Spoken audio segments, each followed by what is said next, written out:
Assalamualaikum warahmatullahi wabarakatuh. Alhamdulillahirrahmanirrahim. Wassalatu wassalamu ala nabiyina Muhammadin wa ala alihi wa ashabihi ajma'in wa man tabi'ahum bihsanin ila yaumiddin, amma ba'du. Segala puji bagi Allah Subhanahu wa taala yang pada siang menjelang sore hari ini Allah Subhanahu wa taala memberikan kita kesempatan untuk melanjutkan kajian kita, ya. Membahas tematik karena mungkin kitabnya nggak selesai untuk dikaji. Jadi kita pada hari ini lanjutkan fikih muamalah setelah mungkin hiatus beberapa bulan, November Desember, Januari, Februari, 3 bulan atau setahun 2020-2021. Dan kita akan mengangkat pembahasan yang sangat penting karena banyak sekali ditanyakan, yaitu tentang taubat dari harta haram, yang saya ambil dari buku Ustadz Aminur Baith, hafizahullah ta'ala, ini kopernya, pengantar fikih jual beli dan harta haram. Sebenarnya ini dulunya tipis, pengantar fikih jual beli. Kemudian beliau kembangkan dengan studi kasus dan beliau tambahkan bab-bab baru, diantaranya bab tentang harta haram. Jadi ini sama kayak yang kecil kemarin, cuman dikembangkan, Dan saya tambahkan dari kitab Ustaz Irwandi hafizahullah dan kitab-kitab yang lain tentang masalah taubat dari harta haram. Jadi taubat artinya itu kembali. Taba yatubu taubatan artinya roja'a yarji'u, ruju'an, rujuk, kembali. Kembali setelah sebelumnya dia melenceng dari jalan Allah Subhanahu wa taala, kembali ke jalan yang lurus. Dulunya dia syirik, kembali ke tauhid. Dulunya dia bid'ah, kembali ke sunnah. Dulunya maksiat, kembali ke taat. Dulunya buruk, kembali ke baik. Itu arti taubat. Perintah Allah Subhanahu wa taala dan hukumnya wajib. Jadi kita kenapa diperintahkan bertaubat? Karena kita nggak mungkin selamat dari kesalahan. Jadi yang Allah inginkan tuh bukan manusia yang tidak pernah salah. Ini impossible, nggak mungkin. Karena kata Nabi, kullu bani Adam khata', setiap anak Adam siapapun mereka, mau ustadz, mau guru, mau murid, mau santri, mau bukan, mau anak pengajian atau enggak, semuanya khata'. Ini isim atau wazannya mubalaghah, artinya banyak berbuat salah. Artinya Allah tidak menghendaki suatu kaum yang tidak pernah salah. Tapi kesalahan itu adalah ujian, adalah imtihan, adalah ikhtibar, apakah dia kembali kepada Allah Subhanahu wa taala atau tidak. Nabi Adam alaihissalam salah. Iblis salah. Iblis melanggar perintah Allah Subhanahu wa taala untuk sujud kepada Nabi Adam, sedangkan Nabi Adam alaihissalam berbuat salah karena dia melanggar larangan Allah untuk mendekati pohon khuldi. Tapi bedanya iblis enggak mau kembali. Sedangkan Nabi Adam mengatakan, Rabbana zalamna anfusana. Doa yang sering kita dengar, doanya Nabi Adam. Ya Allah, kami udah zalim sama diri kami sendiri. Wa illam taghfir lana wa tarhamna lanakunanna minal khasirin. Kalau kami enggak kembali, kemudian engkau enggak terima kembalinya kami akan jadi orang yang rugi. Dan alhamdulillah pintu Allah Subhanahu wa taala selalu terbuka. Sehingga enak kalau kita, bukan enak mudah kalau ternyata kesalahan kita antara kita sama Allah Subhanahu wa taala. Yang jadi permasalahannya ketika kesalahan kita berhubungan dengan harta manusia, dengan hak-hak orang lain. Allah afuwun ghafurun, Allah maha penerima maaf, maha penerima ampun, sedangkan manusia gara-gara 1000 kadang pembunuhan. Artinya apa? Artinya harus hati-hati ketika berkaitan dengan masalah manusia. Oleh sebab itulah di antara konsekuensi, jadi bukan hanya tobat Kalau tobat antara kita sama Allah selesai, tapi ada yang namanya konsekuensi tobat. Bagaimana dengan harta kita selama ini? Bagaimana dengan barang-barang yang kita dapetin dari hasil harta yang haram? Nah, ini dibahas oleh para ulama, Dan di antara ciri orang yang beriman adalah orang yang selalu kembali kepada Allah dan bersegera. Contoh, ada sebuah kisah Abu Bakar As-Siddiq radhiyallahu taala anhu. Beliau tuh kalau mendapatin makanan dari budaknya selalu tanya, dari mana ini dapatnya? Dari harta yang halal atau yang haram? Pernah suatu ketika beliau puasa, ia lapar, haus. Ketika mau buka puasa, dapat roti dari budaknya, dari pelayannya, langsung dia makan. Ya, saking tergesa-gesanya, karena beliau begitu lapar. Biasanya tanya terus, ini dari mana? Budaknya bilang, wahai Abu Bakar As-Siddiq, tumben. Allahumma shayban nafi'an ya. Tumben kau nggak tanya ini dari mana? Emang dari mana? Ceritalah budaknya ini. Dulu saya ini dukun, tukang ramal. Dan saya pernah meramal seseorang. Nah, tadi siang saya ketemu sama orang tersebut di masa jahiliyah ini. Dan dulu dia belum bayar. Baru siang tadi. Iya, aduh, saya lupa ya, dulu pernah punya hutang. Ya, upah karena kau telah meramalku. Ini uangnya. Kemudian uang tersebut, wahai Abu Bakar Siddiq, saya belikan roti. Seketika itu beliau terkejut dan beliau berusaha memuntahkan makanan yang dia, ada yang bilang roti, ada yang bilang susu, memuntahkan dengan memasukkan jarinya ke dalam mulutnya sehingga akhirnya dia keluarkan. Karena dia begitu bersegera dari harta haram. Maksudnya berlepas diri dari harta haram. Dan rukun taubat ada 3, ya. Dan saya pernah bahas ini, kalau bahas masalah rukun taubat selalu menggunakan 3 keterangan waktu. Past tense, present tense, dan future tense. Sebagai pendekatan saja. Past tense, masa lalu, disesali. Artinya rukun yang pertama, menyesali dosa kesalahan di masa lalu. Kenapa saya kerja di sana ya, kenapa saya dulu makan ini ya, kenapa saya dulu kerja kayak gini ya, dan seterusnya. Harus ada penyesalan, dan inilah inti taubat. Kata Nabi, an-nadamu huwa taubah. Penyesalan itu adalah taubat. Jadi past tense-nya harus disesali. Jangan bangga-bangga, dulu tahu aku merek minuman apa baik aku minum, topi miring ya, topi setengah miring, dan seterusnya. Ya. Yang kedua, present tense, masa sekarang, meninggalkan dosa masa kini. Jadi hari ini, sekarang ini ditinggalkan. Jadi nggak ada istilah ini rokok terakhir ya, nggak ada istilah rokok terakhir. Belum tobat, ya rokok terakhir ini, insya Allah nggak terakhir. Karena kalau tobat itu tinggalkan sekarang. Hari ini hari ini aku makan harta haram, dan seterusnya. Dan yang ketiga, future tense, masa depan, bertekad tidak mengulangi dosa di masa depan. Menyesali kesalahan di masa lalu, meninggalkan kesalahan di masa sekarang, dan bertekad tidak mengulangi lagi di masa depan. Ini kalau antara dia sama Allah Subhanahu wa taala. Adapun antara manusia, berkaitan dengan manusia, muamalah, hak-hak harta dan seterusnya, maka dia berkewajiban mengembalikan haknya kepada pemiliknya. Ini secara garis besar. Kita dulu misalnya pinjam barang teman kita, sampai sekarang nggak dikembaliin, harus kita kembalikan. Karena itu dosa berkaitan dengan manusia. Ustadz, saya udah nyesal, saya udah ninggalin, saya udah bertekad nggak ngulangin. Iya, tapi barangnya masih ada sama antum. Itu antara kita sama Allah Subhanahu wa taala saja. Tapi antara manusia tambah rukun yang keempat, yaitu mengembalikan hak orang yang telah kita zalimi.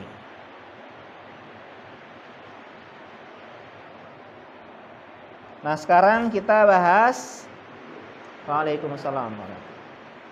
Cara tobat dari harta haram. Tadi sedikit muqaddimah, sedikit prolog ya, sedikit pengantar. Yang harus kita pahami, harta haram kita bagi menjadi 2. Ini dasar sekali ya. Jadi harta haram kita harus bagi menjadi 3 atau 4? 2. Yang pertama adalah harta haram zatnya. Haram zatnya artinya barang tersebut emang udah haram meskipun didapatkan dengan cara yang halal. Dia jual beli kan halal, tapi untuk jual beli khamr haram. Barusan saya lewat tadi jalan ada kue tiaw, masya Allah, tapi non halal tulisannya. Iya. Kue tiaw non halal, waduh. Ya. Kita dengan uang halal kita belikan, tapi karena dia udah menjual kue tiaw non halal tadi, ini namanya haram secara zatnya. Mau kita sedekahkan, infakkan, sodakoh sama sodakoh khomer, tetap haram. Ya, meskipun dia sodakoh, ya dia infak, bahasa mereka, saya infakkan rokok sebatang atau satu bungkus. Ini kita katakan tetap haram. Kenapa? Karena sudah dari zatnya haram. Bagaimana bertobat dari harta ini? Maka kita bagi menjadi dua. Jadi harta yang haram zatnya pun kita bagi menjadi dua. Yang pertama, yang tidak memiliki manfaat yang mubah sama sekali. Contohnya apa? Khamr. Khamr ada nggak manfaat mubahnya? Tidak ada. Ustadz menghangatkan badan, nggak boleh. Mengkonsumsi, nggak boleh. Babi, jadi peliharaan nggak bisa. Dimakan nggak boleh. Artinya dia barang yang zatnya haram dan tidak ada sisi mubahnya, tidak ada manfaat mubahnya. Maka cara tobat dalam barang-barang seperti ini adalah dengan membuangnya. Karena itulah ketika turun ya firman Allah Subhanahu wa taala Al-Maidah 90, ya ayyuhalladzina amanu innamal khamru wal maisir wal ansabu wal azlamu min ya warijsum min amali syaitani fajtanibu. Wahai orang yang beriman, khamr, judi, mengundi nasib dengan anak panah dan berhala, rijis, itu najis, perbuatan setan, tinggalkan. Ketika itulah orang-orang Madinah melemparkan stok-stok khamr yang ada di kulkas tanda kutip mereka, sehingga gang-gang di kota Madinah becek karena khamr. Bukan becek karena hujan, musim hujan enggak. Tapi becek gara-gara khamr, karena haram zatnya. Jadi tidak boleh kita manfaatkan. Rokok, buang. Ustadz, gimana kalau kita hadiahkan khamr kepada orang kafir? Enggak boleh. Hadiahkan kita rokok yang daripada mubazir, Ustadz. Enggak boleh. Seandainya boleh, para sahabat akan menjualnya ke orang-orang kafir. Ya, jadi enggak boleh jual beli rokok meskipun kepada orang kafir. Jual beli khamr meskipun kepada orang kafir. Ini harus dihancurkan, harus dibuang. Ustadz, kenapa nggak boleh? Karena tolong menolong dalam keburukan. Wala ta'awanu 'alal itsmi wal udwan, kata Allah Subhanahu wa taala Al-Maidah, jangan saling tolong menolong dalam keburukan. Dia pengen rokok, dosa. Kita menolong dia untuk menjualkan rokok kepadanya, jadi kita mendapatkan dosa. Dia pengen minum, kita jual minuman kepada dia. Minum ini bukan minumannya putih ya, minum khamr, minum minuman keras ya. Maka kita tidak boleh menjual barang yang haram zatnya meskipun kepada orang kafir sekalipun. Yang kedua, haram tapi memiliki manfaat yang mubah. Contoh alat musik. Gitar. Gitar terbuat dari apa? Kayu. Kayu halal atau haram? Halal digunakan. Sehingga cara tobat dari harta yang zatnya haram tapi ada sisi manfaat yang mubah, hilangkan sisi manfaat yang haram.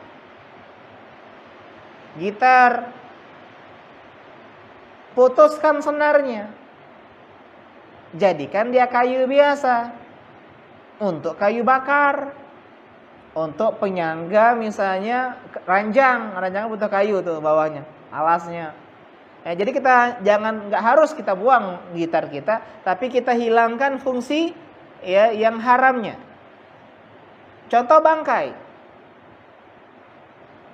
Ulama khilaf ya masalah bangkai.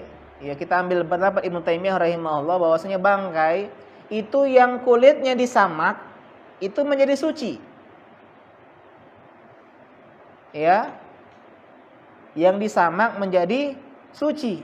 Kan bangkai haram dimakan. Iya, tapi ada penggunaan yang mubah, itu kulitnya bisa digunakan. Kalau jual beli haram nggak boleh. Atau bangkai misalnya kita berikan untuk makanan hewan. Ternak, ayam mati misalnya, Joni misalnya beliau peternak ayam, ya. Silakan pesan ke beliau. Enak sini bisa promosi ya, bukan masjid soalnya, ya. Ternyata ada seekor ayam yang mungkin sakit, kemudian belum sempat disembelih udah meninggal. Ini kan bangkai. Cara bahasa fikih bangkai itu adalah hewan yang mati tanpa disembelih. Ini kalau dijual nggak boleh, ya. Tapi apakah harus dibuang bangkainya? Belum tentu. Bisa jadi diberikan kepada misalnya apa ya, makan ayam, buaya, ya, atau misalnya lele, ya lele dipotong-potong, cincang-cincang dikasih lele, ya, ya. Dan beliau kayaknya mencontohkan lele di salah satu videonya, ya. Jadi intinya ada manfaat yang boleh digunakan. Maka caranya hilangkan fungsi, ya, manfaat yang diharamkan. Ya, jadi pakan ikan sini bisa ya, jadi pakan ikan bangkai tadi misalnya. Atau kulitnya bisa kita samak dan kita gunakan. Ya, jadi intinya yang diperbolehkan hanyalah memanfaatkan. Ingat, bukan menjual beli. Jual beli nggak boleh. Ya, yang diperbolehkan hanyalah memanfaatkan. Jadi barang harta yang haram, yang punya sisi manfaat yang mubah, tugas kita adalah menghancurkan atau menghilangkan sisi manfaat yang haram, sehingga dia boleh dimanfaatkan. Ingat, bukan dijual belikan. Ini yang pertama, harta haram karena zatnya. Yang kedua, harta yang haram karena sebab mendapatkannya. Pempek halal? Halal, tapi beli 3, ya, ngomong dua, ya, ngambil 3, bilangnya 2. Artinya satu pempeknya menjadi haram karena cara mendapatkannya. Durian halal, tapi ketika dia mengambil misalnya di pohon tetangga, dia manjat, ya, berat ya manjat pohon duriannya. Atau pohon ini aja ya, pohon jambu ya. Pohon jambu. Kalau kita dulu pohon ceri ya. Masa kecil ya. Atau pohon yang ada getahnya itu apa ya?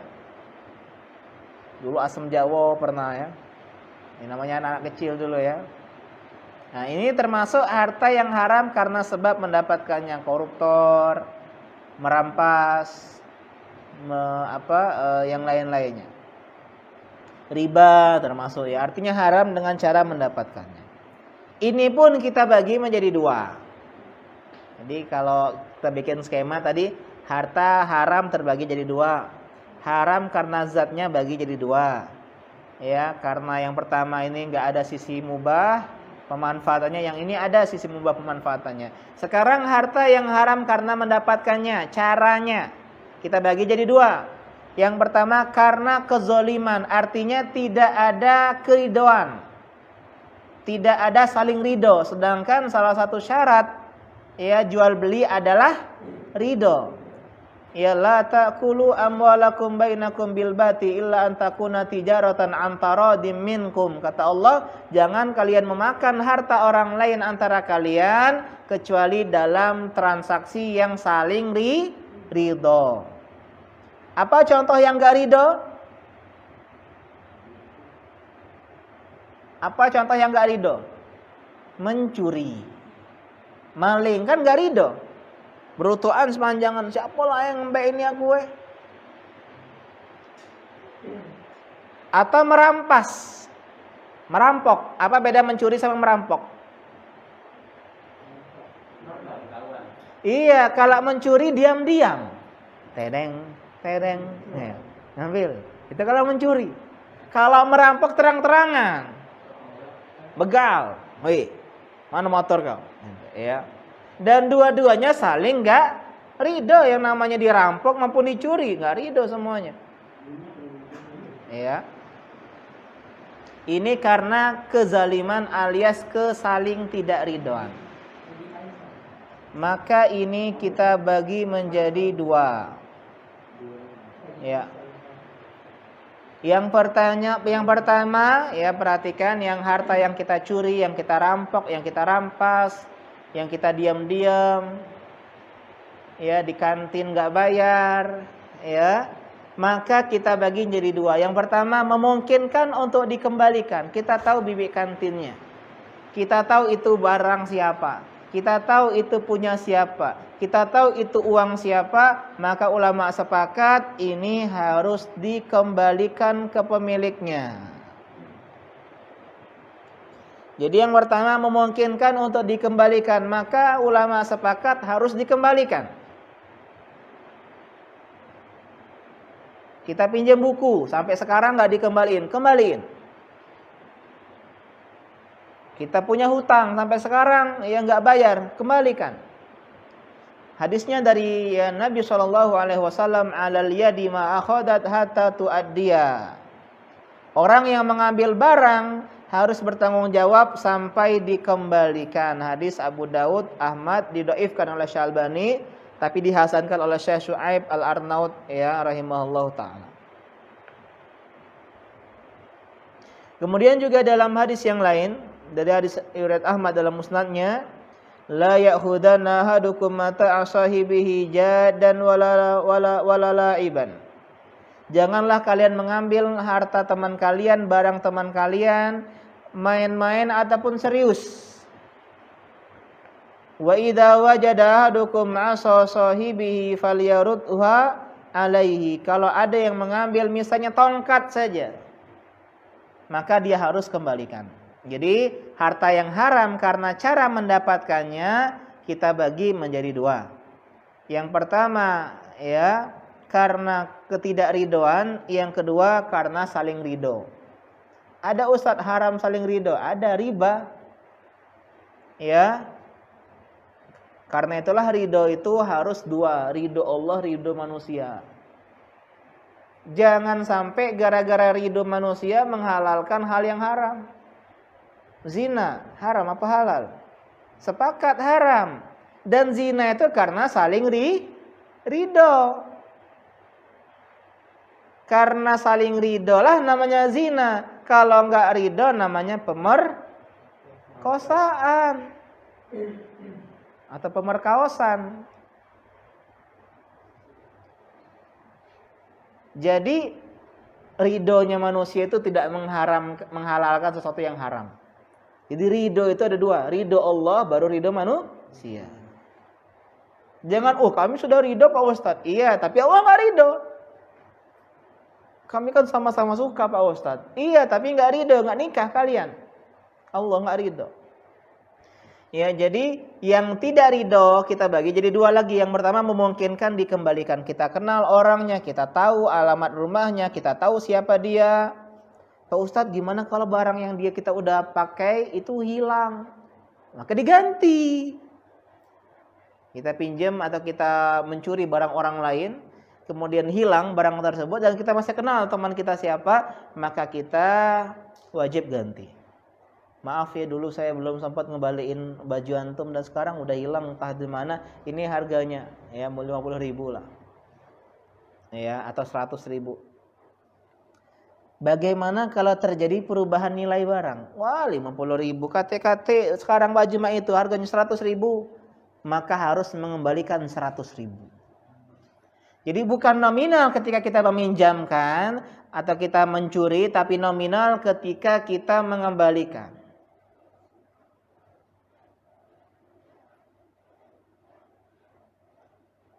Karena ada pengubahan nilai barang, yaitu berkurang nilai barangnya. Gimana kalau bertambah?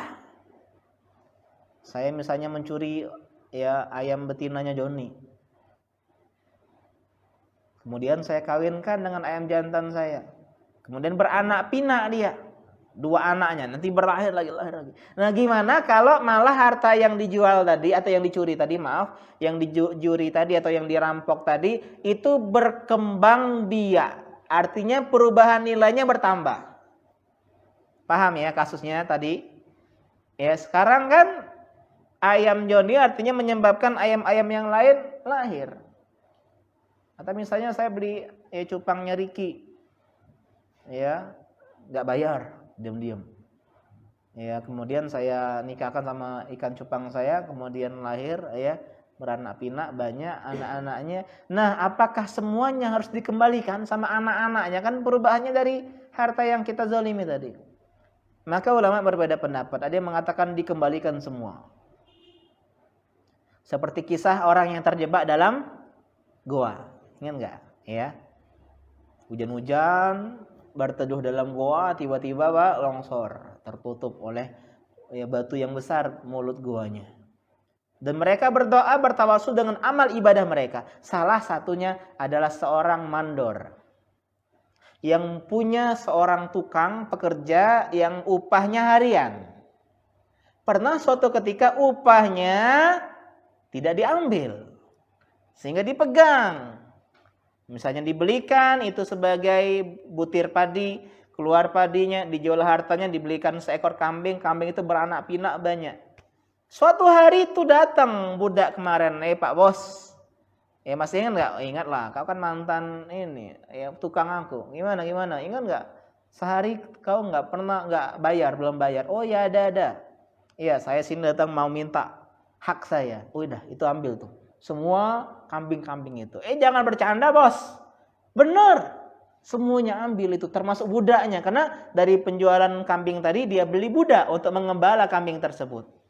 Akhirnya tuh tukang ya mengambil semua kambing-kambing milik Pak Bosnya dan termasuk budaknya. Ya Allah, kalau ini ikhlas karenamu, ya bukakanlah pintu keluar untukku. Bergeser, terbuka pintunya. Tapi pendapat yang lebih tepat wallahu alam adalah pendapat Ibnu Qayyim dan Ibnu Taimiyah rahimahumullah, bahwasanya yang dikembalikan hanyalah pokoknya.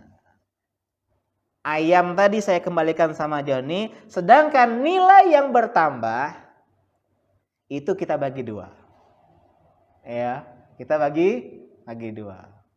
Ustadz, kisah tadi gimana? Kalau itu bentuk kewaroan, kehati-hatian, boleh. Cuman ada hak kita setengah di sana. Hak penambahan ya, bukan hak dari ini ya, bukan setengah itu termasuk ayamnya Joni tadi, bukan. Yang bertambahnya. Tambahannya saja. Ya wallahu taala a'lam. Ini tambahan dari kitabnya Ustaz Irwandi hafizahullah taala.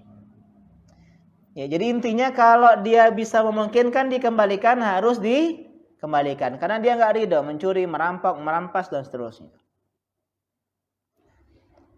Yang kedua, kalau tidak memungkinkan dikembalikan, Pak Ustadz saya enggak kenal.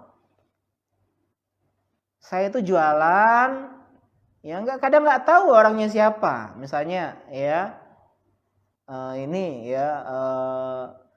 kalau yang jual-jualan biasanya, misalnya Mas Aga jual bakpao, dan ternyata beliau suatu ketika mungkin sedang buka open di sebuah tempat misalnya, ya di pinggir jalan pengen buka ya banyak, dan orang beli banyak, ya. Didata dan dicek ternyata ada yang mungkin pembayarannya kurang, sosoknya ini kelebihan kayaknya bapaknya ini. Cuman nggak tahu bapaknya yang mana. Dan tidak ada data. Beda kalau beli online kan didata namanya, pengirimannya. Ini dia jual secara offline, misalnya bakpao sedang ya ada flash sale misalnya, ya 14.2 ya. Valentinan enggak ya? Enggak boleh. Atau misalnya ada hari PIT nasional kayak hari ini, hari jepit nasional spesial. Buka di mana? Di Sukabangun. Ya, dibuka di pinggir, di gini alamatnya. Dan orang berbondong-bondong. Ya, intinya sekian 100, harusnya dapatnya sekian ratus ribu. Tapi ketika dilihat, oh ini banyak yang lebih ini. Dan tidak tahu kita apakah dia ridha atau enggak. Beda kalau gini, ya kembalinya ambillah gitu ya. Setaunya Mas Aga yang beli bakpao ini tidak ada yang bilang ambillah kembaliannya. Ya. Tidak ada yang bilang ambillah kembaliannya. Nah ini kan ada tambahan. Dan tidak mungkin untuk dikembalikan. Udah dibikin pengumuman yang ini kemarin ada, yang ini nggak ada. Maka ulama berbeda pendapat bagaimana ini. Atau contohnya teman masa kecil kita. Yang kita udah lupa namanya. Iya, dan kita cari ditanya-tanya teman-teman masa kerja kita nggak ada yang tahu, di internet nggak ada yang tahu, di media sosial kita udah cari, atau warung kantin yang udah berubah dan pindah-pindah yang nggak tahu lagi terekam jejaknya. Mana ibu kantin? Oh, lama dia pindah lah 30 tahun yang lalu. Ya. Susah dilacak. Dan kita udah berusaha, ingat, udah berusaha terlebih dahulu cari. Maka ada dua pendapat dalam masalah ini. Yang pertama, ini serem, tidak ada peluang tobat. Artinya siap-siap kau ditagih hari kiamat. Kan serem. Banyak-banyak ibadah, terutama sekarang Rajab nih, banyak-banyak ibadah ya. Puasa sunnah, Senin Kamis, puasa Daud, Ayamul Bid, bukan puasa khusus Rajab, nggak ada ya. Dan banyak yang mendebat saya gara-gara saya memviralkan itu ya. Di DM. Karena memang ya sensitif masalah bid'ah ini ya. Oh, ini kau nih menghalangi uang dari ibadah. Kita kan niatnya bagus. Sampaikan baik-baik ya, membantah. Ya, saya bilang Mbak belajar dulu. Saya blokir pakai akun yang lain. Sombong kau ya, iblis itu banyak ilmunya tapi sombong. Ya, itulah argumen orang kalau bukan kalah debat ya. Dia ngeles kemana-mana. Jadi debat nggak ada yang menang, ada yang kalah. Yang menang jadi arang, yang kalah jadi abu. Ya, jadi banyak-banyak ibadah. Kenapa? Karena nanti di akhirat kita akan dituntut. Nggak tahu ridho atau enggak. Datang dia, ingat nggak? Saya dulu beli bakpaumu. Ya, dan saya belum dapat kembaliannya. Alhamdulillah masa agak banyak ibadahnya, misalnya sering sedekah. Ya, sering beribadah. Dan ketika itu nggak ada emas, perak, dinar dirham, rupiah, pound sterling, euro, yen, nggak ada. Yang ada adalah pahala dan dosa. Ini pahala kasih transfer. Terima kasih. Ini pendapat yang pertama. Dan alhamdulillahnya pendapat yang lebih tepat adalah pendapat yang ada peluang bertobat. Kalau tadi kan nggak ada peluang tobat. Jadi kalau kita bikin ini ya, mind map-nya ini agak panjang. Harta yang haram didapatkan karena cara mendapatkannya.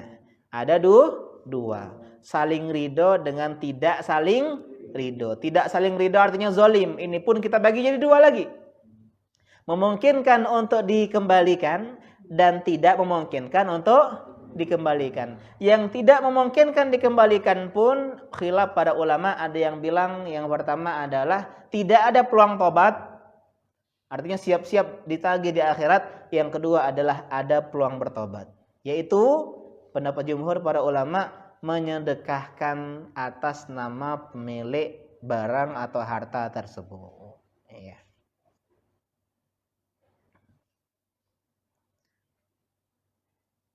Sedekahkan, kira-kira lebih sekian, ya.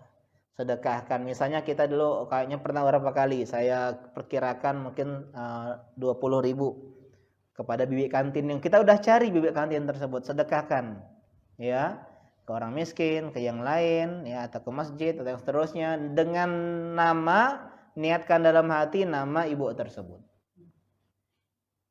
Setelah kita sedekahkan, Pak Ustadz ternyata ketahuan.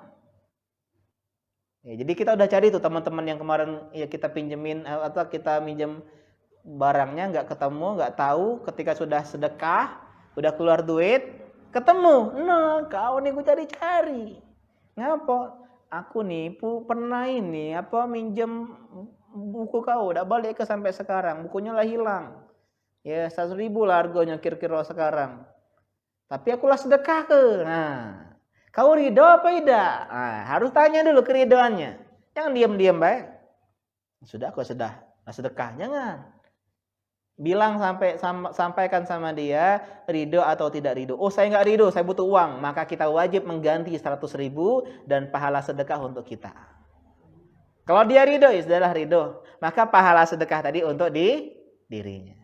Ya. Jadi ini kalau harta haram yang kita dapatkan, cara mendapatkannya karena sebabnya, kemudian ya tidak memungkinkan untuk dikembalikan karena kita nggak tahu orangnya. Ketika kita sudah sedekah, ketahuan orangnya, maka harus minta keridoan dari dirinya. Kalau dia ridho, alhamdulillah. Kalau dia nggak ridho, kita kembalikan uang kita. Dan pahala sedekah tadi harus kita untuk kembali kepada kita sendiri.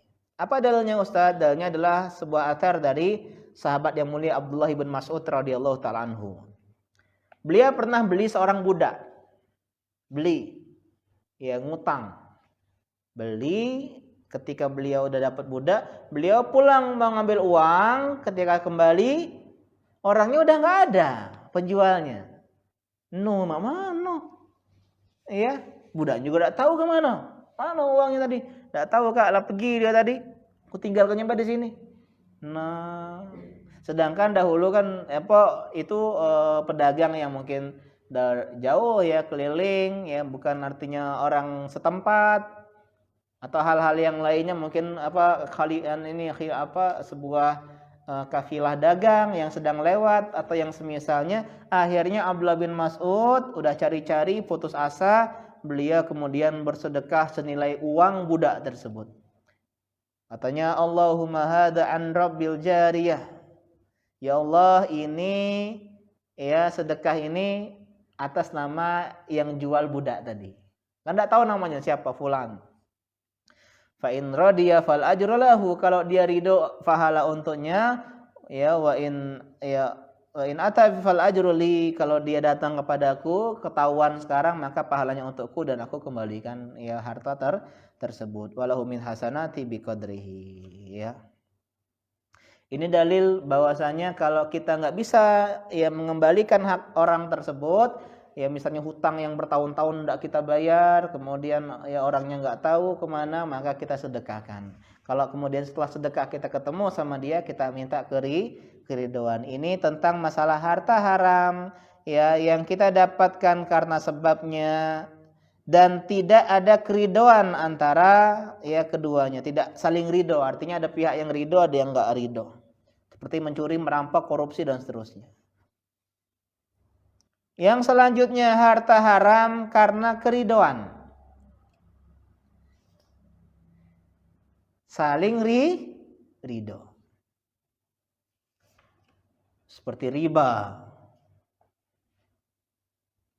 Hasil penjualan rokok.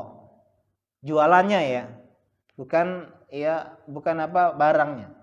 Menjual khamr kan ridho. Upah zina ridho. Maka jawabannya tidak boleh dikembalikan. Misal pezinanya tobat, dia balik ke duitnya, ini duit itu yang kau kemarin, jangan, makasih katanya, nambah lagi dia sama yang lain, jangan, karena membantu orang tersebut untuk berbuat keburukan lagi.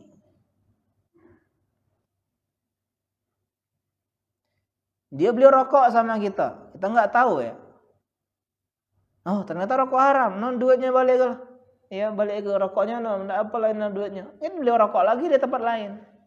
Maka uang dari harta haram karena saling ridho tidak boleh dikembalikan.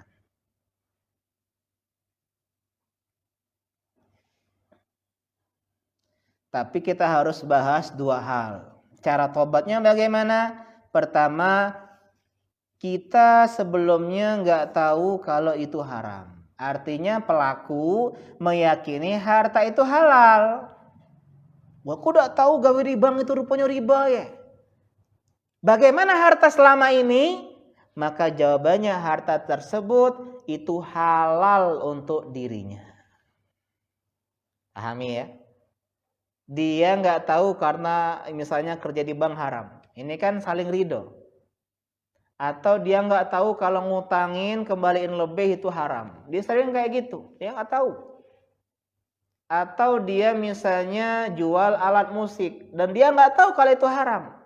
Dia jual rokok, dia nggak tahu kalau itu haram. Maka harta yang telah dia peroleh itu halal untuknya.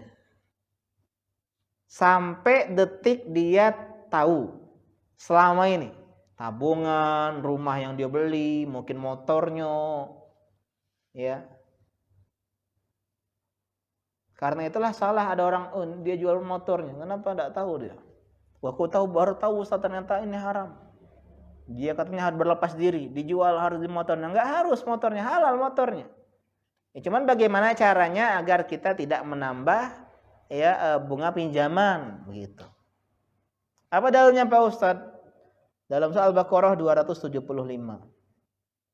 Allah mengatakan wa halallahu al-bai'a wa harramar riba. Allah halalkan jual beli dan haramkan riba. Faman ja'ahu mau'idatum mir rabbih fantaha falahu ma salaf. Ketika datang peringatan, datang ilmunya, dia baru tahu dan dia berhenti, maka yang lalu-lalu mah itu untuk dirinya. Oh, ngapa kok kajian muamalah jadi tahu. Mama ada tahu. Halal untuk itu. Itu halal ketika dia sudah tahu. Kalau dia belum tahu, maka dia dicela gara-gara dia tidak mau mencari tahu. Sedangkan kita katakan talabul ilmi, kata Nabi, faridatun ala kulli muslim. Setiap muslim itu wajib belajar. Belajar tentang apa? Tentang hablum minallah dan hablum minannas. Ketika kita terlahir, kita wajib beribadah. Setelah balik, wajib belajar ibadah. Bagaimana cara wudhu yang benar, sholat yang benar, puasa, zakat, haji. Kemudian kalau kita mau nikah, wajib belajar fikih nikah. Ketika kita jualan, wajib belajar fikih jual beli. Ketika kita sudah menikah, wajib belajar fikih rumah tangga. Artinya apa? Artinya tugas kita adalah belajar. Jadi hakim wajib belajar peradilan. Jadi waliul amr wajib belajar tentang bilateral, kemudian penegakan hukum, kemudian seterusnya dan seterusnya. Ya. Ini yang pertama. Jadi dia selama ini nggak tahu kalau itu haram. Yang kedua, ini dia sudah tahu karena harta ini selama ini haram. Ya, jadi teman-teman yang menabung di bank dapat bunga. Oh, dia baru tahu ternyata itu haram, maka bunga yang di tabungan tersebut halal untuk dirinya. Kalau dia belum tahu. Nah, catat ketika sudah tahu tuh catat berapa saldo di sana. Nah, itu halal. Nah, sisanya itu artinya masuk poin yang kedua, pelaku meyakini harta itu haram. Kayak gaji di bank, dia nggak tahu kalau itu haram. Selama ini tabungan ditabungkannya gajinya, itu halal untuk dia. Dia mau modal nikah dan seterusnya. Tapi setelah dia tahu, tahu, maka yang selanjutnya haram baginya. Dan dia tidak boleh mengambil untuk dirinya. Kalau dia masih mengambil untuk dirinya, ya, maka dia harus kembalikan kepada kemaslahatan kaum muslimin. Jadi begini, kita tobatnya tahun 2020. Jualan alat musik. Selama ini baru tahu itu haram, halal hartanya. Tapi dia masih imannya lemah. Masih jualan dia. Ya, masih jualan sampai 2021, setahun. Maka uang yang setahun itu harus dia keluarkan. Contoh lagi, gaji pegawai bank.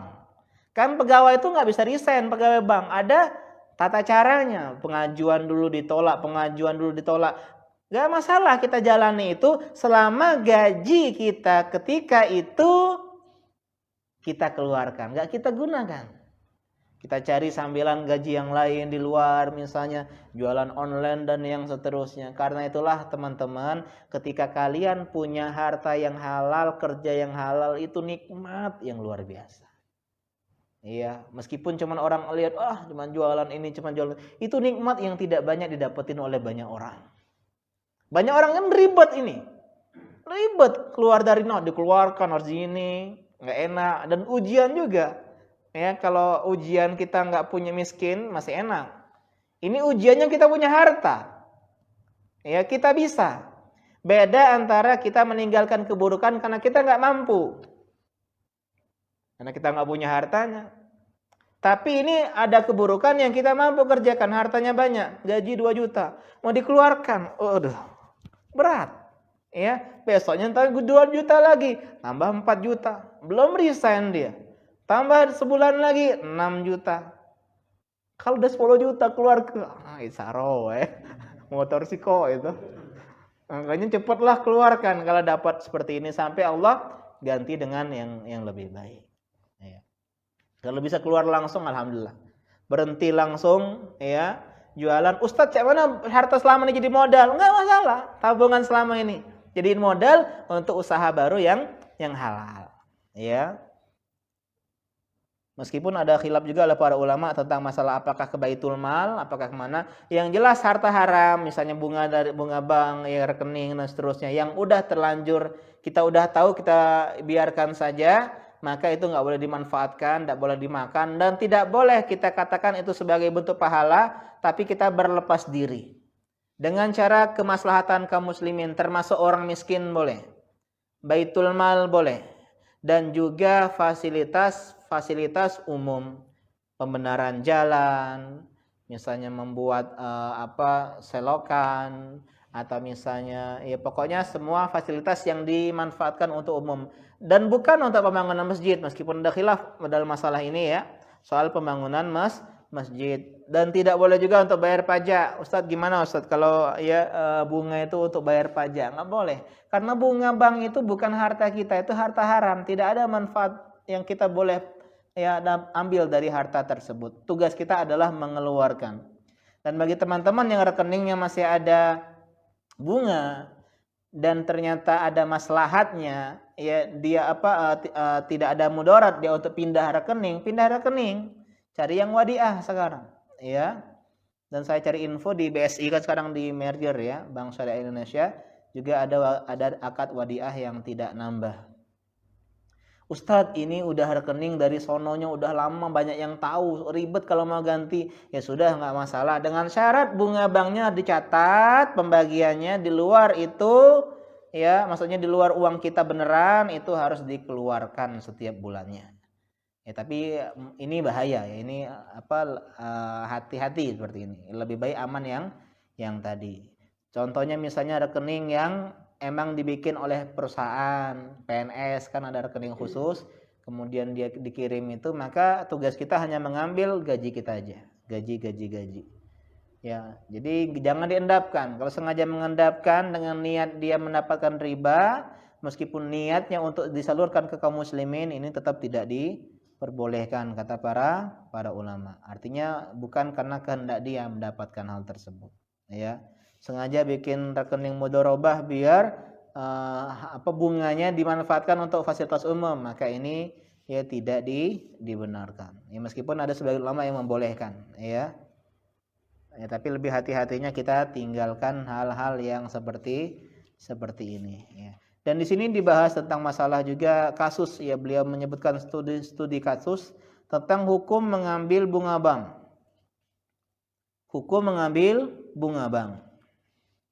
Jadi rekening kita baru tahu ternyata bunga bank itu riba. Bagaimana ya? Kalau yang sebelumnya yang tidak tahu sudah kita bahas. Maka ini yang setelahnya tahu. Kalau Syekh Utsaimin rahimahullahu taala, beliau berpendapat sama sekali tidak boleh dipakai. Tidak boleh diambil. Termasuk menyalurkan ke kemaslahatan umum kaum muslimin, enggak boleh kata beliau. Kenapa? Beliau mengatakan karena ya Allah memerintahkan untuk wadaru ma baqiya minar riba, tinggalkan sisa-sisa riba. Allah perintahkan. In kuntum mu'minin, kalau kalian beriman. Artinya kalau kita masih mengambil meskipun untuk orang miskin, untuk fasilitas umum, atau untuk hal-hal yang lainnya, artinya enggak meninggalkan sisa riba. Kata Syekh Utsaimin rahimahullah di sini, ya. Akan tetapi wallahu a'lam, ada pendapat yang kedua, pendapat Syekh bin Baz rahimahullahu taala, beliau mengatakan bolehnya diambil bunga bank untuk disalurkan kegiatan sosial kemasyarakatan seperti fasilitas umum ataupun ke orang fakir miskin, ya. Dan tidak boleh dimakan dan tidak boleh disalurkan untuk untuk ibadah. Seperti maksudnya untuk bangun masjid atau yang semisalnya, ya. Meskipun ada khilaf soal untuk bangun masjid, menginfakkan bunga bank untuk masjid, ya. Wallahu a'lam, pendapat yang lebih tepat adalah pendapat yang kedua, lebih kuat. Karena riba dari tabungan nasabah di bank hakikatnya adalah uang milik nasabah yang meminjam uang di bank. Jadi itu tuh uang orang lain, ya. Yang kita tidak jelas siapa pemiliknya. Artinya itu adalah uang milik umum. Dan setiap orang berhak mendapatkan manfaatnya, maka kita salurkan kepada fasilitas umum juga, karena itu uang orang, ya.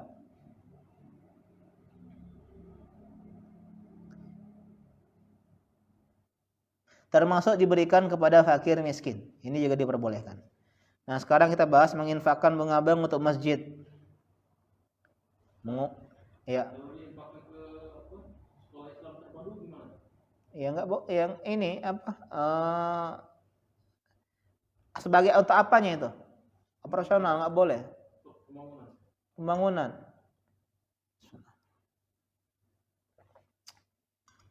Itu kayaknya sama kayak ini yang kita bahas ini. Menginfakkan bunga bank untuk masjid. Untuk sesuatu ibadah, ya. Ke pesantren, lembaga sosial, misalnya donasi, ya. Nah, ini kita bahas. Nah, beliau disebutkan ini, boleh tidak untuk menyalurkan kegiatan keagamaan, membangun masjid, pesantren, kegiatan dakwah, nah, ya, donasi. Nah, ini kita masuk ke pembahasan khilaf para ulama. Yang pertama enggak boleh. Ini yang ini difatwakan oleh Lajnah Daimah, tidak boleh, hanya boleh fasilitas umum, toilet umum.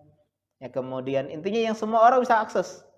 Atau jalan umum, ya ini bolong-bolong nih jalan komplek, kita benerin dengan harta riba. Ya, timbun tanah misalnya dengan harta riba, boleh. Ini pendapatnya Lajnah Daimah, Komite Tetap Fatwa dan Penelitian Arab Saudi. Ya. Termasuk yang menandatanganinya adalah Syekh bin Baz rahimahullahu taala. Juga pendapatnya Syekh Mukbil, ya, dari Yaman, beliau mengatakan juga riba untuk bangun masjid ini diharamkan. Karena riba itu adalah harta yang kita berlepas diri dan milik kaum muslimin. Artinya kembali kepada kaum muslimin. Dan mungkin mereka gak ridho kalau dibikinkan masjid atau pesantren, sekolah Islam dan yang seterusnya. Yang kedua, pendapat yang kedua adalah pendapat, ya, ini yang pertama, ya, boleh menggunakan bunga bank untuk kegiatan keagamaan. Membangun masjid, pesantren, donasi, dakwah, mencetak dai atau yang semisalnya, ya, atau misalnya KPMI Palembang misalnya, ya. Menurut pendapat ini diperbolehkan tuh Syekh Abdullah bin Jibrin, Syekh Jibrin, ya. Ini mengatakan bahwasanya beliau, ya, membolehkan. Ya, membolehkan, tapi Ustadz Amin Nurbais di sini dia enggak merojihkan, ya. Tapi beliau lebih condong ke pendapat yang pertama yang melarang, dan beliau menyebutkan ini dalam rangka kita toleran kalau ada orang yang menggunakan untuk masjid. Karena emang ada ulama yang berfatwa demikian. Tapi sebagai kehati-hatian lebih baik kita salurkan ke fasilitas umum atau ke orang-orang miskin yang membutuhkan. Jangan ke dalam sebuah rangka ibadah. Kenapa? Karena kalau ke ibadah kita dipuji oleh orang. Oh, Masya Allah, ya fulan, dia bangun masjid, beliau begini. Padahal itu, ya, pujian itu nggak berhak didapatkan karena dia itu bukan dianggap sebagai kebaikan, sedekah, tapi hanya untuk berlepas diri dari harta haram saja, ya.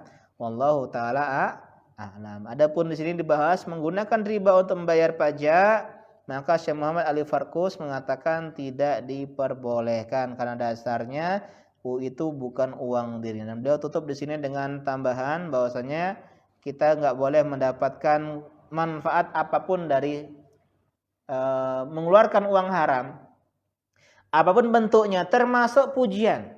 Karena itulah kalau mengeluarkan harta riba diam-diam, ataupun kalau harus tahu, ya, dia katakan ini harta riba dan saya hanya berlepas diri, ya, ini bukan kebaikan saya. Artinya bukan sebuah amal ibadah karena sedekah, tapi amal ibadah dalam sisi dia berlepas diri dari harta haram. Dan alangkah indahnya kalau kita, ya, itu sama sekali nggak bersinggungan dengan hal ini.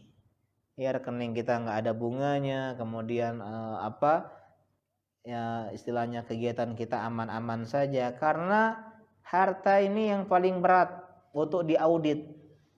Sering ya kalau kita punya ya misalnya ya ada sebuah usaha diaudit oleh lembaga keuangan uangnya, ini mau kemana itu ribetnya minta ampun. Itu di dunia.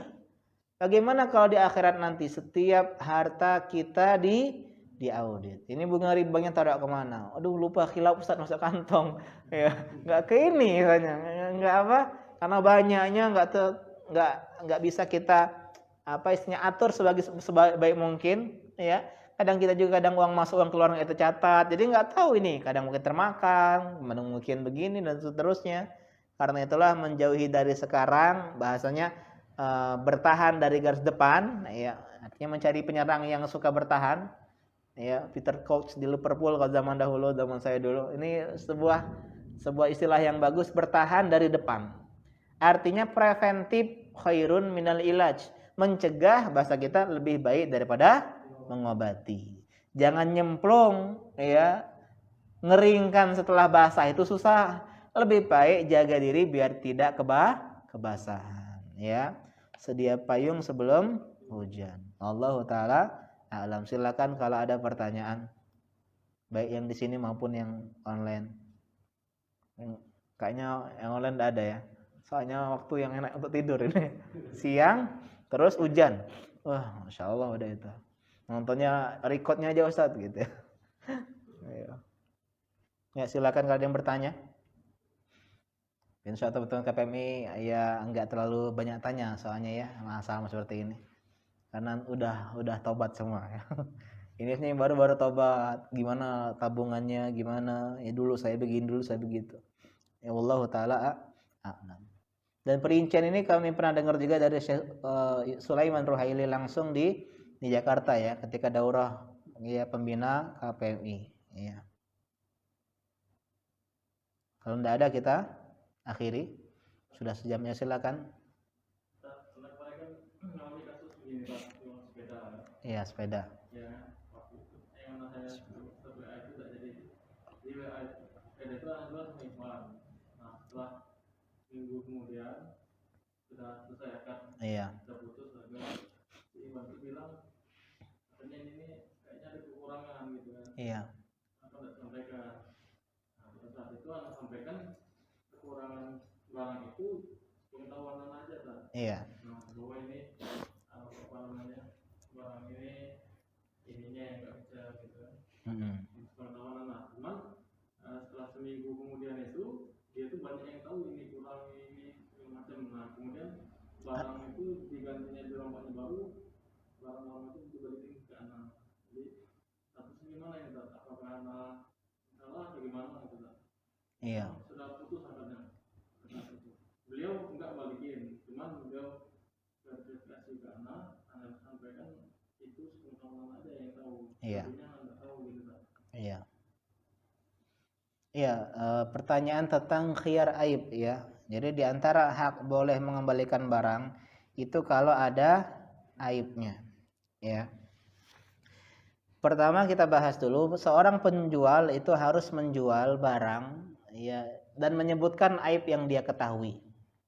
Adapun di luar hal tersebut ada aib yang tidak dia ketahui, ya, dan aib itu dipastikan bukan karena pembeli. Artinya ketika jual tuh emang udah kayak gitu, sedangkan penjualnya nggak tahu, maka mereka berhak untuk mengembalikan. Tapi kalau dikembalikan, uangnya pun kita dapetin lagi, artinya dikembaliin lagi. Ya udah kalau gitu. Jadi ada 3 pilihan. Yang pertama dia cancel pembayarannya, dan kita berlapang dada kalau emang aib-aib yang disebutkan itu dipastikan itu ya kita tidak tahu dan itu milik kita. Maksudnya ketika kita barang itu bukan karena hasil dia. Tapi kita enggak kemarin saya enggak kayak gini loh, bener. Saya yakin. Ya saya yakin kemarin itu ini ya stangnya kuat atau enggak ada lecet kayak gini. Maka kita boleh menolak. Kenapa? Karena aib tersebut datang dari sisi pembeli. Ya, datang dari sisi pembeli. Tapi kalau emang aib tersebut kita tidak tahu, oh Afwan, saya nggak tahu kalau kayak gini, ternyata bukunya dalamnya banyak kosongnya, saya nggak tahu, maaf ya, maka kita harus berlapang dada untuk menerima pengcancelan, kita kembalikan, atau dia minta, kita tawar, minta ars saja, udah Kak, saya kurangin aja uangnya, harganya 1 juta, saya kurangin 100.000 lah, 900, mau nggak? Jadi intinya lobby lagi. Kalau dia mau, alhamdulillah. Kalau nggak mau ya sudah, ya kita kembali ke opsi yang pertama, yaitu kita cancel. Kalau bagus lagi ya si ikhwannya mengikhlaskan. Sudahlah, enggak masalah katanya, ya. Jadi kita nggak berdosa kalau emang kita nggak tahu. Kita nggak menyembunyikan, tapi kan bukan soal dosa nggak dosa. Ini soal sah atau tidak sah. Ada yang sah, cuman dosa. Contoh nipu, sah secara akadnya. Ya. Dan dia nggak ada yang ngembaliin, dia nggak tahu aibnya, kita tahu aibnya, kita nggak sembunyiin, kita nggak sampein, nggak sembunyiin, sah jual belinya, dia beli, dia pakai nggak biasa, nggak ada komplain, kita juga dapat uangnya, tapi kita haram. Kenapa? Karena kita menipu, gitu. Tapi akadnya sah, jadi tidak ada hubungan sah atau tidak sah. Jadi di sini insya Allah nggak masalah, nggak berdosa, cuman kembali ke pembeli kalau emang dia mau cancel. Kalau dia kembaliin apanya, dia kembaliin apanya? Sepedanya? Enggak, dia beli sepedanya itu, kemudian waktu itu sudah ada kasih harga rugi lah. Iya. Kalau bilang modalnya sekian, jual jauh dari modal. Iya.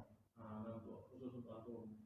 Nah, kemudian setelah seminggu itu beliau nuntut lagi karena katanya dengan modal yang disebutkan waktu itu barang apa aja gitu kan.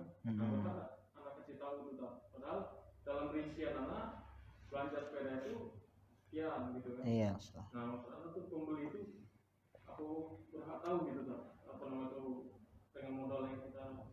Enggak, kalau menuntut modal tuh dia harus tahu, itu enggak. Itu hak kita sebagai penjual. Jadi jual beli itu ada yang namanya jual beli musawamah tanpa menyebutkan modal. Aku jual sama ini, udah. Ya. Berapa modalnya? Nah, tahu baik kau. Pokoknya aku kayak itu jual ya. Ya. Terima rela lah juga. Ya. Ada juga yang dia baiul amanah yang menyebutkan harga aku sama ini, aku jual sama ini. Ya kalau dia tahu lebihnya namanya murabahah. Saya mbak 100.000, saya jual lah 10.000 gitu, murabahah. Ya atau sama ya. Atau kayak tadi dia menurunkan karena dia sudah dapat untung yang lain atau butuh uang, dia jual cepet lah, jual murah. Ya maka dia di bawah, saya modalnya 100, saya jual 90 aja lah untuk antum gitu. Ya. Jadi kalau dia tahu modalnya itu, karena itulah bagusnya jual itu ya untuk menghindari konflik, nggak usah sebut harga modal sekian. Dan biasanya yang itu tuh gak ada bohong, ya. Kalau di luar itu kan di 16, oh yuk modal cuma ini yuk 10.000 yuk, udah dapet yuk 5.000 lah aku mbak ini, padahal modalnya 40.000 ya, kan banyak seperti itu ya. Jadi intinya baiul musawamah aja tanpa menyebutkan, intinya tawar menawar tanpa menyebutkan harga modal. Intinya kembali ke tawar menawar. Dan kalau emang sudah dikiranya, makanya dia suruh cek dulu sebelum dia beli. Cek dulu lah gitu. Itu sudah sama mekaniknya. Sudah sama mekanik. Sama mekaniknya ya. Dicek benar-benar, jadinya oke. Oke sudah. Ya berarti kita belum sendiri dan boleh kita untuk nolak kalau gitu. Karena aib itu dipastikan bukan gara-gara kita ya, artinya aib itu datang ketika udah sampai, mungkin antum yang makainya terlalu inilah dulu kita cek deh kan enggak kate ada masalah gitu. Jadi kita boleh menolak dulu masalah itu ya. Ya ada pertanyaan, silakan.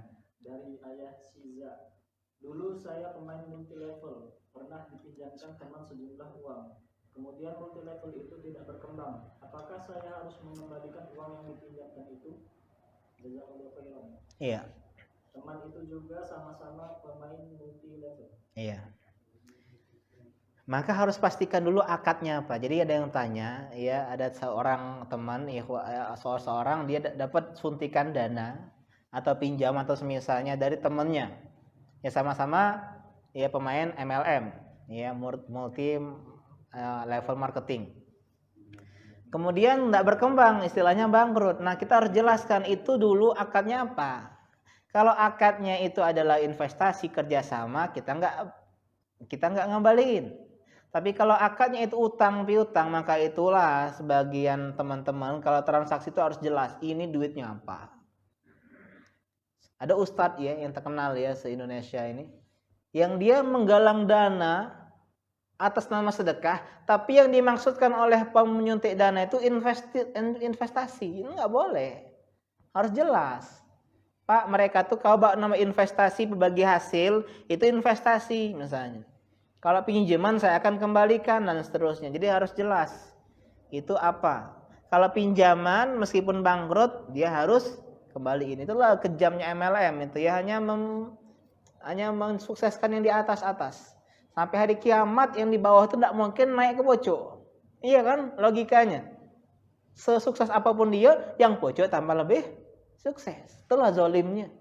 Kalau jual beli kan yang di bawah bisa ke atas. Ya, yang dulunya ini bisa mengalahkan ini. Dia misalnya lepas dan seterusnya. Kalau ini kan ya menzolimi yang awalnya daftar yang pengen kapal pesiar, naik haji dan seterusnya ya. Ya, tapi akhirnya malah jadi korban-korban seperti ini. Ya, lagi pula seharusnya ini namanya jualan itu kan, yang jual real, semakin banyak saingan kan semakin takut kita. Ini malah nyari uang untuk bersaing. Karena ada sesuatu yang nggak sehat di situ. Ngajak orang sebanyak-banyaknya jual produk yang dia jual. Artinya yang produk dia jual itu bukan barang real. Dia nggak menjual di sana. Dia hanya mendapatkan uang dari apa? Pendaftaran. Sekian. Artinya poin-poinnya bahasa mereka. Poin-poin. Jadi hanya bidak saja. Intinya dapat duit sekian. Kita nambah sekian. Nambah lagi ke pojok sekian. Sedangkan barang-barang tadi itu hanya sebagai apa yang dulu pay trend ya, seterusnya. Jadi intinya itu cuma sebagai alat yang bukan bisnis real. Jadi dia bukan hanya bagaimana cara orang beli, tapi bagaimana cara orang buka lagi. Dan dia mendapatkan keuntungan dari upah dia buka lagi. Kayak gitu. Jadi sebagai apa bidak saja itu. Semoga mungkin bisa dipahami ya. Ya. Assalamualaikum warahmatullahi wabarakatuh. Waalaikumsalam. Beserta keluarga dan kaum muslimin selalu berada dalam rahmat dan cinta Allah. Pertanyaan, Ustaz, Anda ingin bertanya, jika selama ini kita dibesarkan orang tua kita dengan harta yang haram, iya, dari harta pinjaman di bank yang memiliki riba, dan kita baru mengetahuinya baru-baru ini, bagaimana hukumnya bagi si anak jika telah termakan harta tersebut selama ini, dan juga bagaimana harusnya yang dilakukan si anak setelah dia tahu keharaman harta tersebut? Sedangkan anak tersebut seorang perempuan yang belum memiliki pekerjaan apapun dan belum menikah. Nah, iya. Jadi tentang ini ya, tentang seorang anak yang orang tuanya minjam uang dari bank. Tanya dulu, kerja orang tuanya apa? Gitu loh ya. Ternyata kerjanya halal. Jual rumah makan misalnya. Sehingga ini harta yang tidak 100% haram. Artinya harta syubhat yang bercampur. Maka ulama mengatakan harta-harta yang seperti ini ya boleh kita terima. Sang anak itu bukan dosa anak, tapi dosa orang tuanya yang menafkahin anaknya dari harta yang haram. Sehingga sang anak selama ini dia tidak berdosa. Dan tapi kalau misalnya dia nanti menikah, ya nikahlah sama laki-laki yang hartanya halal, dan jangan lagi menerima pemberian sebagai bentuk dakwah kepada orang tuanya. Ini sebagai bentuk dakwah ya. Kalau ada teman yang kerja di bank meskipun dia ada kerjaan lagi, artinya uangnya syubhat. Dia dari orang tuanya kan halal. Dia kerja jualan halal, tapi dia juga kerja di bank, artinya bercampur hartanya. Maka meskipun ulama mengatakan boleh kita menerima ya uang dari dia, hadiah atau pemberian, tapi sebagai bentuk dakwah kita tolak. Kalau ini haram-haram, ku traktir galak bulo, ya kan? Nggak lama jadinya kesannya ya, gitu. Ya Allah Ta'ala, semoga yang bertanya mendapatkan ini ya, suami yang baca soal juga belum nikah nih. Ya, semoga dapat suami yang baik ya. Memang harta, karena itulah perhatikan teman-teman ya, kalau cari suami yang peduli dengan harta halal dan haram. Emak-emak zaman salaf, dia bilang, wahai suami, ittaqillah. Ketika mau kerja itu bilang gitu, bertakwalah engkau kepada Allah. Fa inna nasbir 'alal ju', karena kami sabar untuk kelaparan. Kami sabar untuk kehausan, kami sabar untuk kemiskinan, wala nasbir 'ala azabi jahannam, tapi kami enggak sabar ya dengan azab jahannam. Ya, jadi alhamdulillah ada jualan itu Masya Allah ya. Jualan tuh saya pun dalam lubuk hati yang dalam enak jualan itu. Ya, untungnya ini ya apa istilahnya kita bisa ngambil untung yang banyak, kemudian juga tawakal kita kuat sama Allah. Kalau PNS karyawan kayak saya ini misalnya, ya karya ini tawakalnya kurang. Doanya itu rezeki itu sedikit. Karena dodo dapat gaji, nanti dapat gaji. Tapi seorang pedagang itu doanya kuat, tawakalnya kuat, bersandarnya sama Allah kuat. Ini di antara pahala seorang pedagang. Ya, dan dia kalau jujur diberkahi. Dan Nabi SAW ada seorang pedagang. Karena itulah mindset dari sekarang, edukasi kepada orang tua, kalau punya menantu pedagang itu bukan sesuatu yang istilahnya wah nggak keren atau yang semisalnya. Nah, ya. Dari sekarang lah akhwat-akhwat, ya edukasi orang tua. Kalau nggak harus menantu itu pegawai, kantoran, pakai ikat pinggang, nggak harus. Ya. Yang penting apa? Yang penting bisa menafkahin anak istrinya, itu konsepnya. Saya punya cerita dulu seorang teman, ya dia pokoknya yang ngelamar akhwat itu orang tuanya pengen anak pegawai, kantoran, kerja di kantor.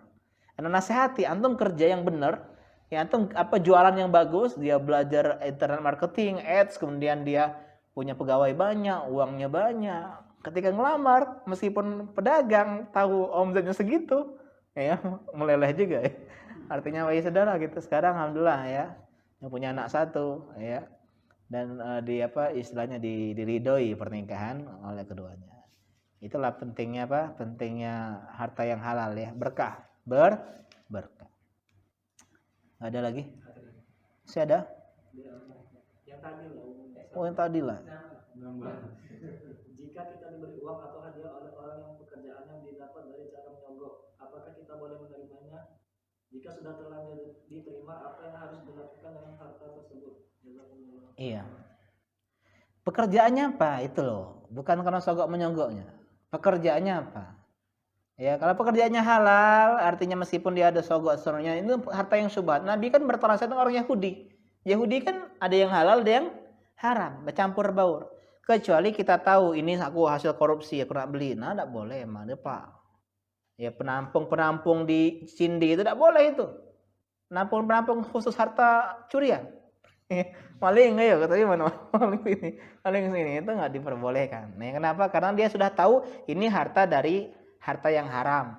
Tapi kalau yang seperti ini dia nyogok, tapi kerjanya ya ini halal, guru nyogok PNS, masih kita uang hadiah atau beli barang sama kita boleh, nggak masalah kita terima.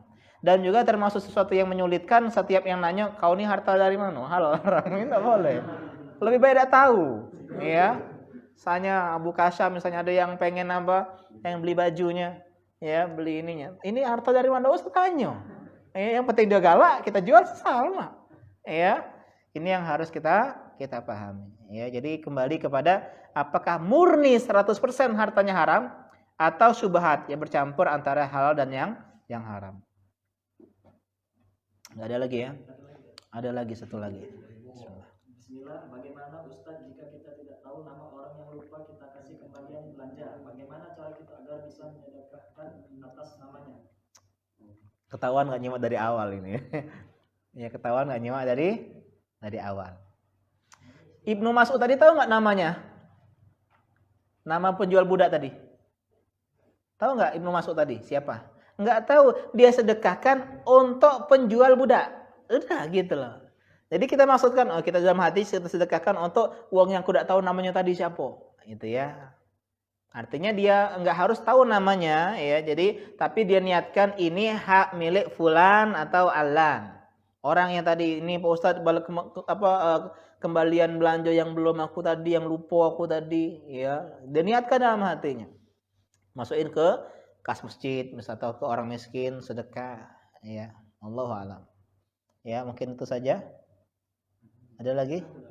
Ada lagi. Terakhir ini ya. Kayak ujung-ujungnya kadang mau nyimak ini jam 3 baru nyimak aja. Tanya jawab soalnya. Bagaimana jika membeli makanan untuk teman tapi dengan harta riba? Harta riba itu apa maksudnya? Iya. Ya Allah alam ya. Maksud harta riba di situ seperti apa? Ya. Ya, ada lagi kan tidak terjawab yang itu. Ustaz, bagaimana menyikapi hukum NET 89 dan Eco-Racing MLM yang mana ada fatwa MUI menyatakan halal? Ya, Eco-Racing atau produk-produk yang intinya dia tuh MLM ya, tetap tidak diperbolehkan ya, hukum asalnya ya. Kecuali cuman sebagai metode saja. Contoh misalnya Ricky Aquarium, dia punya MLM ya, dan tanpa pendaftaran, dan semakin banyak bawahan tidak dapat bonus yang atasnya. Artinya benar-benar murni buka cabang aja. Ini pusat buka cabang, ayo siapa yang buka cabang ya, pegawainya buka cabang, dia dapat bonus dari Ricky-nya. Tapi yang gabung tadi nggak ngasih uang apa-apa ya, hanya benar-benar jadi kayak nyari reseller, marketer ya, di produk bikin MLM sistemnya marketer saja atau reseller ya, misalnya ya apa yang lain-lainnya ya, itu bikin reseller, siapa yang bisa reseller ini nanti dapat ini bonus dari atasan kita yang ngasih bonus, atau pelanggan, siapa yang dapat pelanggan dia dapat ya ini uang dari bonusnya kita. Sedangkan pembayarannya masih biasa, jadi nggak ada tambahan pendaftaran, dan semakin tinggi itu nggak ada tambahan. Jadi murni sekali dapat ini calon reseller dia dapat uang gitu, bonus dari atasan. Ini nggak masalah kalau begini. Tapi MLM kalau yang berlaku sekarang yang harus ada pendaftaran terus ada bonus-bonus bertambah, yang di atas itu dapat keuntungan semakin banyak kaki semakin banyak dia, nah ini termasuk kezaliman. Wallahu taala a'lam. Ya nggak ada lagi ya. Habis kita akhiri, subhanaka Allahumma bihamdika asyhadu an la ilaha illa anta astaghfiruka wa atubu ilaik. Assalamualaikum warahmatullahi wabarakatuh.